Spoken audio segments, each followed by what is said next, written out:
Hello, America. Big Lou here. This is New Year 2020 version of how to make money in real estate fast, real fast.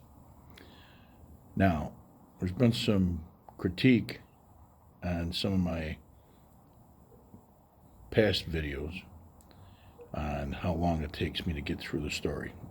So I'm going to try to develop the Reader's Digest version of this story, and then we'll have the full version in the book, How to Make Money in Real Estate Fast.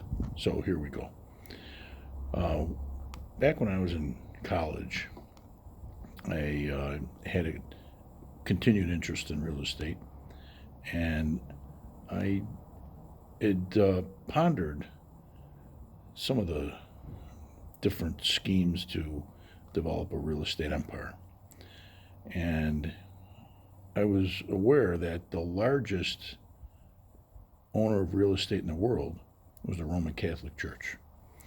So, as it turns out, I went to a college that was a Jesuit school, and my advisor, Father T, was a pretty amazing guy.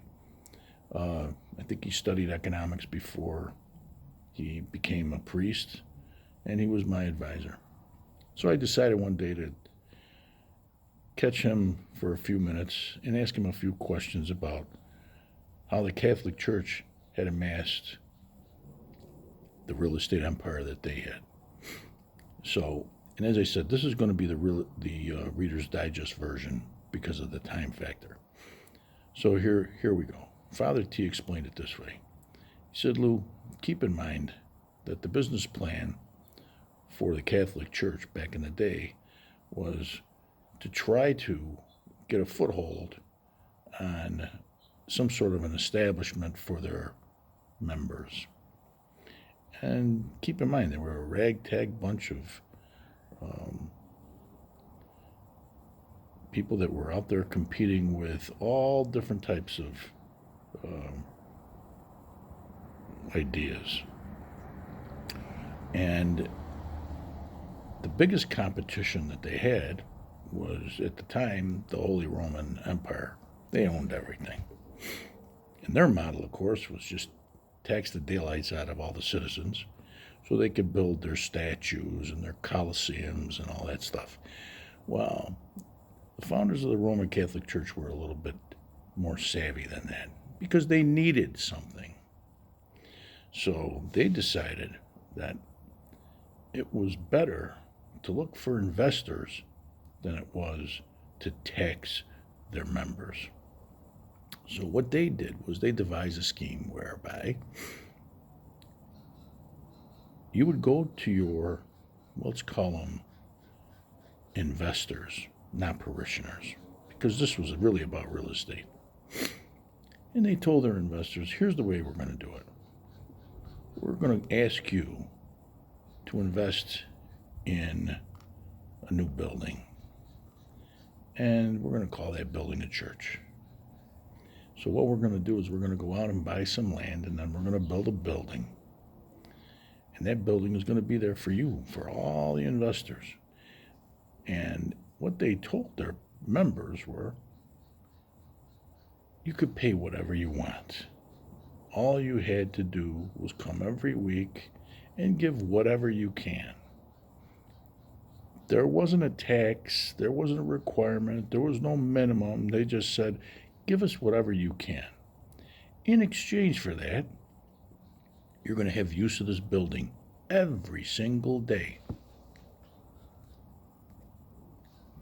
24 hours a day.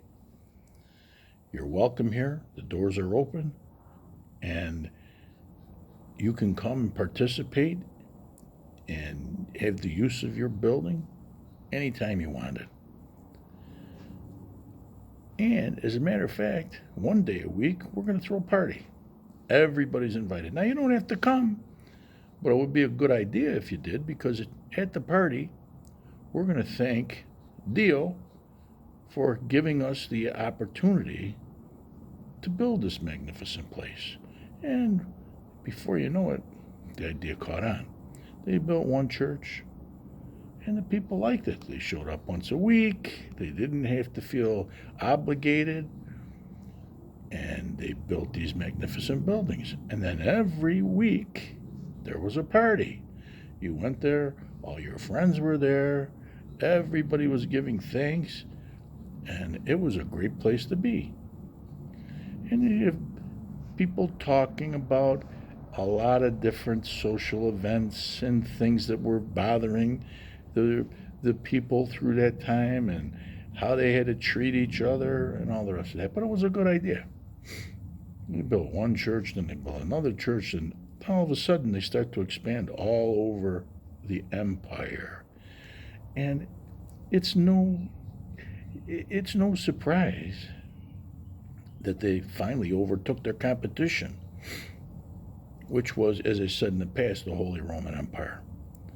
So this continued all over the world. Now, even today, that's going on all over the world, and not just in wealthy parts, not just where the locations are great. They built these buildings all over, and they built schools that went along with them, and so on and so forth. And I said, Father, that makes a lot of sense to me. He says, well, but I said, but Father, it goes through generations and centuries. This has been going on, and how do you make money at something like that? He says, well, you didn't ask me how you made money. You just asked me how the Catholic Church accumulated all this real estate. I said, well, Father, okay, I get that. But right now, I mean, come on.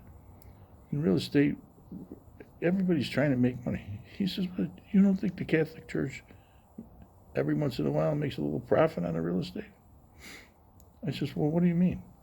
He says, well, in some of these places, where the building needs a new roof or they got to have plumbing or something like that, and the people decide, that building's not good enough to keep, they sell it. I go, they sell it? What do you mean? Well, you've seen them all over the United States. All they have to do is take an old church, sell it to the federal government, they'll make housing out of it. Everybody's happy. End of the lesson.